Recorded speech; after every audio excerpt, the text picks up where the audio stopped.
Satreskrim Polres Bengkalis dibantu Jatanras Polda Riau berhasil meringkus pelaku pembunuhan seorang bernama Helmi Syam. Korban sebelumnya ditemukan tewas di Parit Sawit, Desa Petani Kecamatan Batin Solapan pada Rabu pekan kemarin.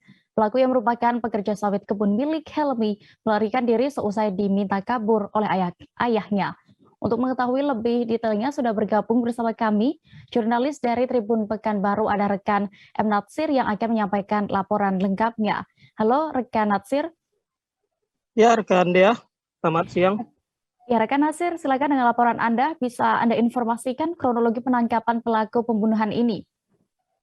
Ya rekan Dea dan Tribuner, pelaku pembunuhan Helmi Syam ditangkap di perhentian Raja tepatnya Kabupaten Kampar setelah melarikan diri selama 2 hari. Pengejaran dilakukan tim Satreskrim Polres Bengkalis dibantu dengan Jatanras Polda Riau di sana, di mana tersangka lari ke rumah kakak ya yang ada di daerah perhentian Raja. Kemudian saat ditangkap sempat melakukan perlawanan dan tim polisian sempat melakukan tindakan terukur, tegas dan terukur, yaitu melumpuhkan tersangka dengan tembakan di bagian kaki tersangka. Gitu dia. Apa motif pembunuhan ini? Sudah terungkap juga Natsir dan akhirnya pelaku juga memutuskan untuk kabur. Ya kan dia, motif pembunuhan ini sebenarnya dilatar belakangi oleh rasa sakit hati oleh tersangka terhadap korban, di mana saat kejadian tepatnya pada hari Selasa pekan lalu, korban dan tersangka bertemu. Saat itu ingin membicarakan tentang perihal pengangkatan korban sebagai karyawan tersangka sebagai pekerja di kebun sawit korban. Di mana saat itu ada kata-kata dari korban yang menyinggung dan dinilai kasar oleh tersangka, kemudian buat sakit hati dan melakukan tindakan pembunuhan dengan menusukkan obeng di leher korban. Saat korban meninggal, tersangka pulang ke rumah siang itu, kemudian memberitahukan pada ayahnya bahwa dia telah membunuh orang dan ayahnya meminta tersangka untuk kabur meninggalkan rumahnya. Sementara saat pulang ke rumah, tersangka membawa sejumlah barang-barang milik korban dan saat itu menitipkan kepada ayahnya barang-barang tersebut diminta untuk dimusnahkan oleh ayahnya. Namun ada sejumlah uang yang dibagi oleh tersangka kepada ayahnya dan sebagian diambil oleh tersangka dibawa kabur. Begitu dia. Terakhir rekan Natsir, lalu apa barang bukti yang berhasil diamankan oleh kepolisian dan juga bagaimana untuk ancaman hukuman oleh tersangka ini?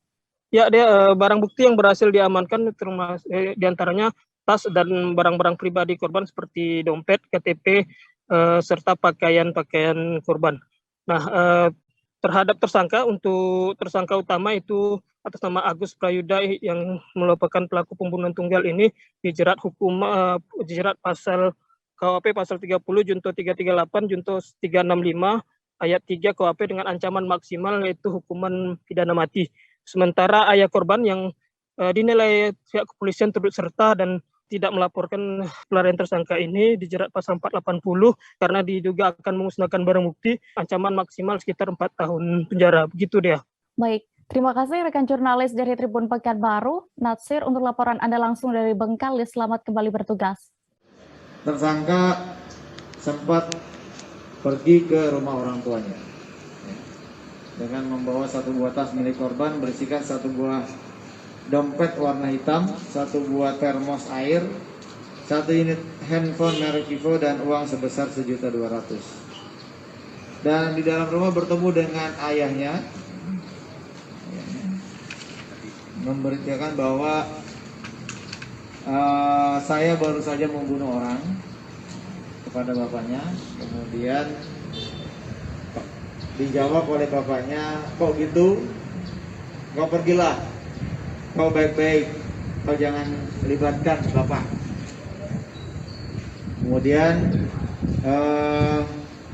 di depan bapaknya tersangka mengeluarkan dompet, kemudian 1.200.000 dibagi, bapaknya sebesar Rp400.000 dan barang-barangnya dikasihkan kepada bapaknya untuk dibakar, menghilangkan barang bukti.